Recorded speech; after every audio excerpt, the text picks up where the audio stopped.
In the shadowed corners of world politics, battles are fought without tanks, without bombs, and often without public knowledge. These are not the wars we see on breaking news headlines.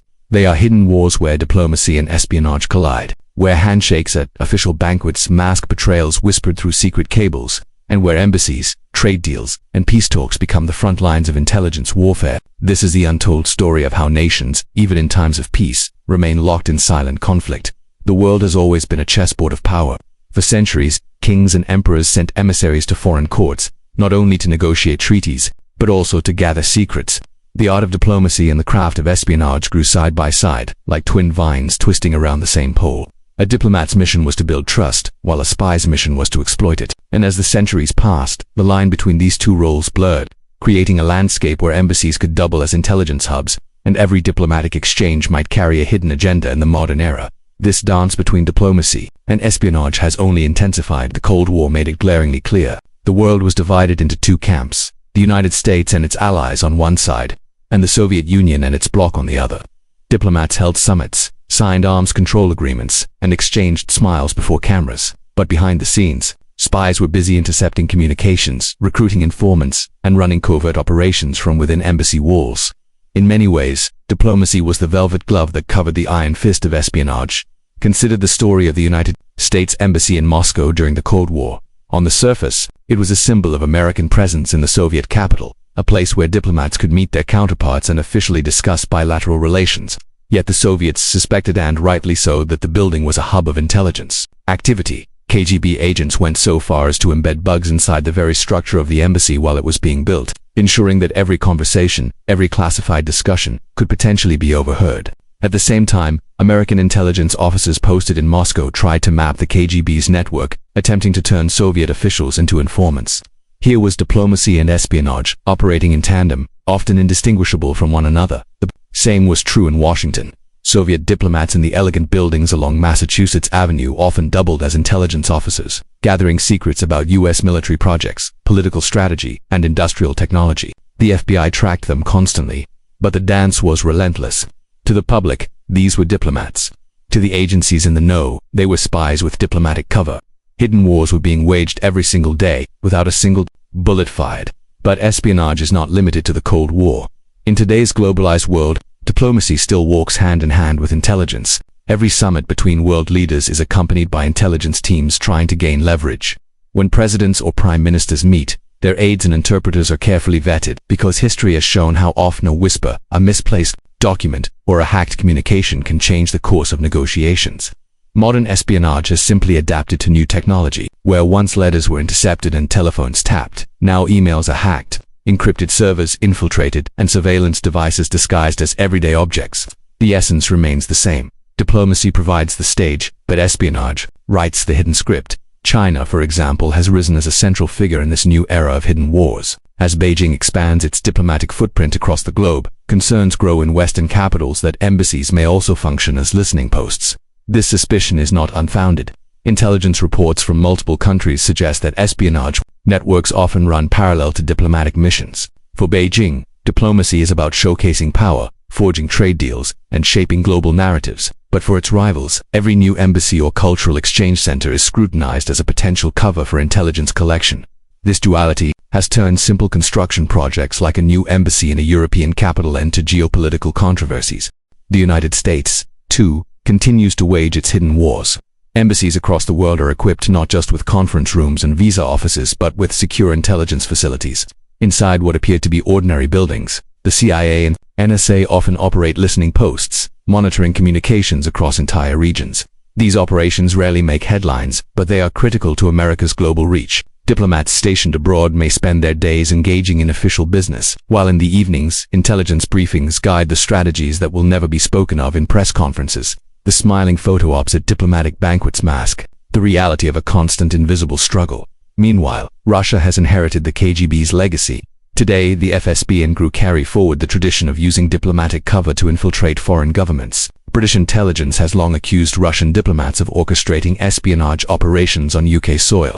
From cyber intrusions targeting government networks to attempts at influencing political debates, even cultural exchange programs, often advertised as harmless, can serve as conduits for gathering information or recruiting new agents. For Moscow, Diplomacy and espionage are not separate endeavors. They are two sides of the same coin. What makes these hidden wars so powerful is that they are waged in silence. Unlike conventional wars, where armies march and cities fall, espionage operates in the shadows, often unnoticed by the public. A diplomat hosting a dinner party may seem like a harmless figure, but in the coded conversations exchanged over wine, vital secrets may change hands. An embassy in the heart of a bustling city may look like a symbol of friendship, yet behind reinforced walls and encrypted communication centers, a hidden war may be raging. The citizens walking past have no idea that the future of their country might be influenced by what is happening inside those guarded compounds. And so, the tension grows. Nations depend on diplomacy to prevent open conflict, to maintain peace and stability, yet they rely on espionage to protect themselves from betrayal, to anticipate threats, and to gain advantage. It is a paradox. Diplomacy seeks trust, espionage thrives on mistrust. Together they form a dangerous but necessary balance, shaping the very nature of international relations. As we move deeper into the 21st century, the hidden wars between diplomacy and espionage will only intensify. Technology has armed spies with new tools: artificial intelligence, cyber hacking, satellite surveillance that make information more valuable than ever. At the same time, global crises, climate change, pandemics, energy conflicts demand unprecedented levels of diplomacy. The collision between these two forces is inevitable. Nations will continue to smile across negotiating tables while listening devices hum quietly in the background. And the public will continue to live in the shadow of battles they never see, unaware that their safety, their freedom, and their future are being shaped not only by wars on the battlefield but by the hidden wars of diplomacy and espionage. The world we live in today is one where wars no longer need guns to be fought. A single leaked document, a hacked email, or a well-placed mole inside a government can have the impact of an army. If Part 1 showed us how diplomacy and espionage grew hand in hand, Part 2 takes us deeper into the modern battlefield where embassies, negotiations, and peace talks often hide the sharp edge of hidden wars. To understand this better, imagine two leaders meeting in a grand hall. Cameras flash, journalists report on the optimism of new agreements, and handshakes appear on television screens across the globe. The world sees hope. Yet, behind closed doors, another drama unfolds. Each delegation enters, not only with diplomats, but also with intelligence experts, cybersecurity teams, and surveillance officers. They are not there just to discuss policy, they are there to watch, to listen, and to gather. This is the reality of diplomacy in the age of espionage. Take the example of the Iran nuclear negotiations. Diplomats from multiple nations worked tirelessly to strike an agreement. But during the very same period, intelligence agencies were deeply involved. Cyberacts targeted Iranian nuclear facilities, infecting centrifuges with malicious software like the infamous Stuxnet virus. At the same time, Iranian intelligence worked to uncover foreign spies within its borders. The talks were about peace, but the hidden war of espionage continued in the background. The lesson was clear. Diplomacy and espionage are never separate. They are threads woven into the same fabric of power. History is filled with similar tales. During World War II, the Allies and the Axis powers both relied on diplomacy as a mask for espionage. Japanese diplomats in the United States, for example, gathered intelligence before the attack on Pearl Harbor. Meanwhile, Allied diplomats in neutral countries like Sweden quietly collected information on German troop movements. Officially, they were envoys of peace. In reality, they were soldiers in the hidden war. But as the decades passed, the tools of espionage evolved. No longer was it only about secret agents in trench coats exchanging coded notes in dark alleys. Now it is about satellites orbiting the Earth, monitoring every signal, every movement. It is about supercomputers analyzing intercepted communications, about hackers breaking into the digital vaults of rival nations. The battlefield has moved from the streets to the cloud, and yet embassies remain at the heart of it all. Why embassies? Because they are both symbols and shields. A foreign embassy in a capital city is protected by international loot, is sovereign territory, guarded from intrusion. That protection gives cover to intelligence operations. A diplomat caught spying cannot be jailed. At worst, they are declared persona non grata and sent home. This immunity has made embassies central hubs for espionage. Within their fortified walls, encrypted communications flow, intelligence is processed, and covert meetings take place. Behind the flags and ceremonies, embassies are often command centers of hidden wars. One striking example occurred in 2010, when it was revealed that the United States had been running large-scale surveillance operations from its embassies worldwide. Listening devices hidden in diplomatic compounds allowed U.S. intelligence agencies to monitor communications in key cities, including the phones of Allied leaders. The revelations shocked the world. How could a trusted partner spy on its friends? Yet the truth was undeniable. Diplomacy may speak of trust, but espionage always prepares for betrayal. Allies shake hands, but their intelligence agencies keep eyes and ears open, just in case. Russia, too, has mastered this game. In 2018, the world witnessed the poisoning of former Russian spy Sergei Skripal in the United Kingdom. British authorities accused Russian intelligence of orchestrating the attack. The operation triggered a massive diplomatic crisis, with dozens of Russian diplomats expelled from Western capitals. Yet here again, the world saw how the line between diplomacy and espionage had dissolved. Those diplomats were accused of being intelligence officers operating under official cover. The embassy was not merely a place of dialogue. It was, in the eyes of British authorities, the headquarters of hostile espionage. This pattern repeats itself across continents.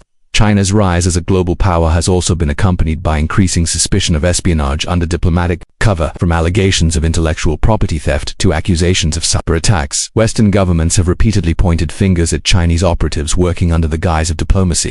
Beijing, in turn, accuses its rivals of the same. In this hidden war, no nation is innocent. Everyone spies. The only difference is in how openly they are caught. Yet espionage is not always about stealing secrets, it is also about shaping narratives. Information itself has become a weapon. Propaganda, disinformation, and influence campaigns blur the lines between diplomacy and intelligence work. Consider the case of election interference. Intelligence agencies have been accused of spreading false stories, manipulating social media, and fueling political divides in rival nations. Diplomats deny involvement, yet intelligence operatives thrive in these shadows. The battlefield of espionage now extends not only to government secrets but to the hearts and minds of ordinary people. This is why diplomacy today carries an invisible weight. Every meeting, every handshake, every press conference may conceal layers of hidden strategy. A trade deal may not only be about economics, it may be about securing intelligence footholds in new markets. A cultural exchange program may not only be about art, it may be a cover for recruitment. The hidden war makes it impossible to separate pure diplomacy from the machinery of espionage. But what does this mean for the future? As technology advances, the balance between diplomacy and espionage will tilt further towards secrecy and surveillance. Artificial intelligence will allow intelligence agencies to predict moves before they happen. Quantum computing may one day break encryption that diplomats currently trust to keep their communications secure. Drones and satellites will monitor borders and cities with terrifying precision. And yet, diplomats will still gather around conference tables, raising toasts to peace, all while knowing that spies are listening. The truth is, hidden wars may never end. They are the price of a world built on power and mistrust. Nations may dream of pure diplomacy, of building peace through honesty and dialogue, but history teaches otherwise. From ancient emissaries in royal courts to modern hackers in digital shadows, espionage has always followed diplomacy like a shadow. The handshake and the dagger remain inseparable, and so we are left with a haunting paradox. We depend on diplomacy to prevent open war. We depend on espionage to protect us from threats. But together, they create a world where peace is never pure, where trust is never complete. Hidden wars define our global reality. As citizens, we may never see the files exchanged in embassies, the codes cracked in secret labs, or the agents who risk their lives in foreign lands. But we live with the consequences. Every treaty, every conflict, every shift in global power carries within it the unseen hand of espionage. These are the wars fought in silence, without front lines, without parades, without glory. And perhaps that is the greatest irony of all. While armies may fight for the world we can see, it is the spies and the diplomats who fight for the world we cannot.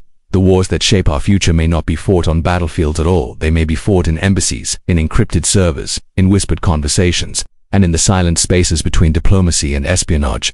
These are the hidden wars.